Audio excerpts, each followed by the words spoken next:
Hey everybody, it's Shantae. In this video, I am going over 10 tips for non-athletes in our running journey. Don't forget to like and subscribe. I'm about to go for a run and then I have to pick my son up. So 10 tips for people who are non-athletic and you want to become a runner. So congratulations on becoming a runner and your journey as a runner.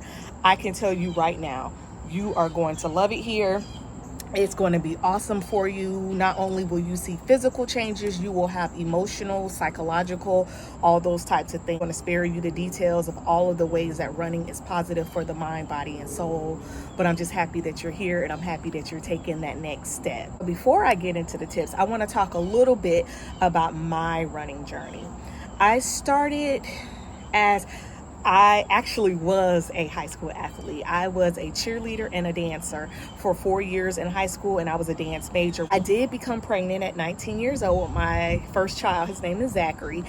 I became friends with a girl on campus who was on the track team, and she told me after having my baby, I was about 4 months postpartum, and I'm like, I gotta lose this weight. I was just used to being like a rail thin person. So she's recommended, she said, well, why don't you go ahead and start running with me in the morning? We could do some morning runs and we can run the campus loop. And that is running the perimeter of the university. It's about 2.5 miles. So I started doing that and it was like I found my soulmate. I instantly fell in love. Not only did I lose the weight, but 18 years later, here I am still running and still doing the things that I love to do, which is run. My running journey has taken a backseat to some other health and fitness goals that I have because I'm trying to really recomp my body, and I actually am doing it. And in recomping my body, I have to get rid of a lot of the continuous cardio that I've been doing, which is my running. I'm still here to help you through it. Just know that I am not a professional as far as health and fitness. I am not a trainer, I'm not a doctor, I'm not a physical therapist. I'm just one runner sharing my experience with another hopeful runner. And if you have any questions in regards to your specific situation or you are brand new to activity, I do recommend that you seek the knowledge of your healthcare practitioner. All right? Okay, so the first step that I have is to stretch or to take care of your body. A lot of people don't realize how important this is in preventing injury and burnout. So taking care of your body can look like hydrating before. It can also mean a special consideration for your nutrition. As a runner, you cannot be on a starvation diet. You cannot try and eat 6 and 7, even I'm gonna even say 1,200 calories a day and think that you're gonna have what you need to sustain you for your runs. Running is gonna make you thirsty all the time and it's gonna make you hungry all the time. You're gonna need protein, you're gonna need carbs, you're gonna need fuel. So I'm just telling you right now, dieting, and there's a difference between dieting and making good choices, is not what you'll need to do as a runner. As a runner, you're going to need to eat, you're going to need to drink. So take care of yourself. I like to drink a lot of water. I like for when I was training with longer runs, any runs over 3 miles, I like these little Gatorade chews that helps me with carbs. I make sure that when I eat a lot of carbs, whether it be, I eat refined carbs, but if you do, that's your business. If you don't, that's your business. So whether that's breads, pastas, or even unrefined carbs such as sweet potatoes and various fruits and vegetables. I eat a lot of fruits and vegetables. So drink your water, your nutrition is key, and make sure that you have another fitness regimen outside of running, such as lifting weights to build up the muscles around your knees and your calves and other large muscles that support your running. Okay?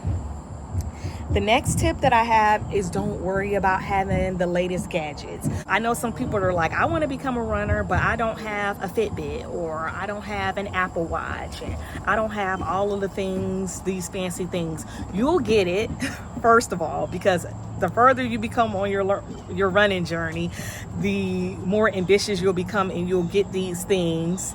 However, You don't need those things. All you need is, to keep it simple, you need some nice sneakers with padding that supports running, and you need some water. Going to lead me to tip number 3, and that's to wear the right clothes for us that have breasts.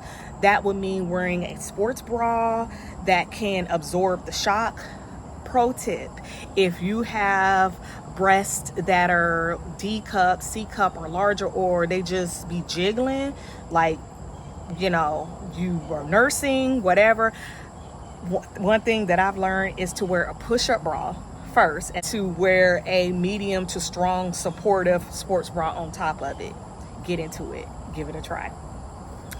Also, when I talk about the clothes, you want to have shoes that support your particular gait. As you progress in your running journey, I do recommend going to a running store or any store that will test your gait and let you know your pronation level, and that is the level by which your feet turn and your ankles move while you're running. So go ahead and get that tested, but for right now, just get some running shoes. Don't try to go out there and run in some Vans or some slides, because that ain't gonna work for you either. All right, so get some running shoes. Also, if your thighs tend to rub together, you're going to want to have some compression shorts either underneath the shorts that you're going to wear. If your thighs rub together, you're going to want to have some compression shorts under the shorts that you're going to wear, or you can wear like the compression shorts, but I would have them at a length closer to the knee, because typically the upper part of the thighs closer to the hips are what that causes that friction, and it really, really hurts. Tip number 4 is to join a running community. I am a Nike running person. I have been on Nike running since 2010.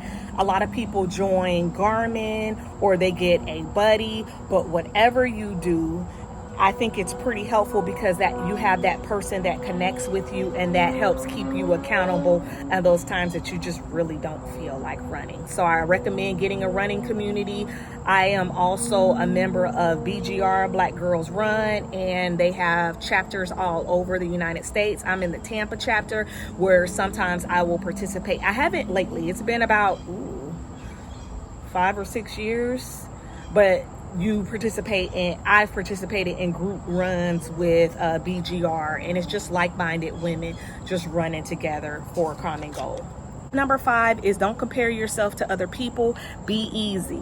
If you have joined a running community, or you and a buddy are trying to run together, your journey is unique to you. It's your fingerprint. So it could look like you are going hard 2 days, and another day it's a walk. Don't compare yourself.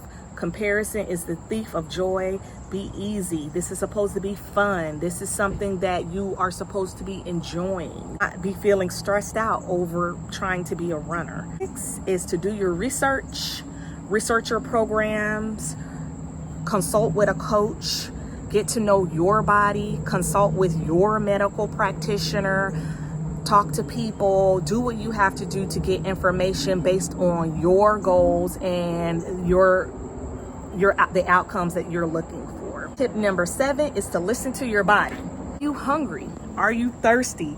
Those are things that you're going to need to listen to yourself about, because those are key indicators that you are inching to the point where you're at burnout. By the time you're thirsty, you're already dehydrated. By the time you're hungry, you're probably already in starvation mode. So listen to your body. 20-year journey that I still struggle with is it's like that itching. So if your body's not used to it, you're going to be itching, and that itching is called pruritus, and it is very, very normal. Cure to pruritus is consistency. So all it is the blood flow not being used to this new activity level. Your body is just like, what are we doing? The fat pockets don't like it. And yeah, stay consistent, consult a professional. And if your body is telling you that's enough now, then that's enough. Go sit down. Number 8 is to document the journey. It is important to document the journey, because that's where you get those NSVs, which is your non-scale victories. That's how you remember why you're doing it, and that gives you something to build off of. So if you know that on July 8th in 2021, you were running a 13-minute mile, and it is July 8th, 2022, you are able to see, dang, I increased my mileage by a minute per mile. And that's just, and you may not have lost weight, or you may not have, you know, been able to run as long as you want to, but you know that you have something to document that you have improved somewhere.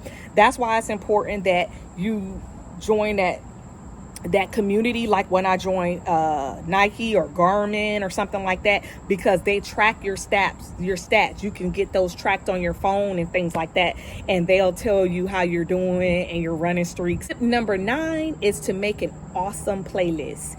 And everything ain't for everybody, so everybody don't want to listen to music, so that can be a podcast. Get you an awesome book, listen to some video affirmations, whatever you got to do to keep you going, do it.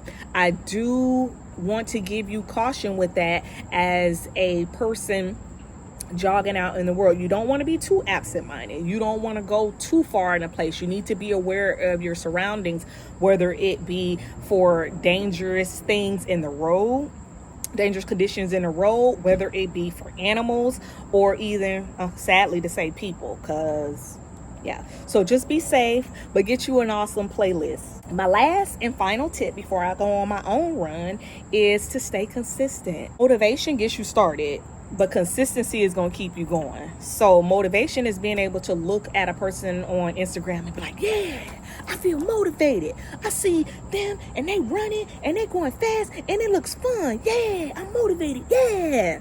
But that motivation ain't going to serve you day 4 when your knees hurt and your hamstrings hurt and you just don't feel like getting out the bed.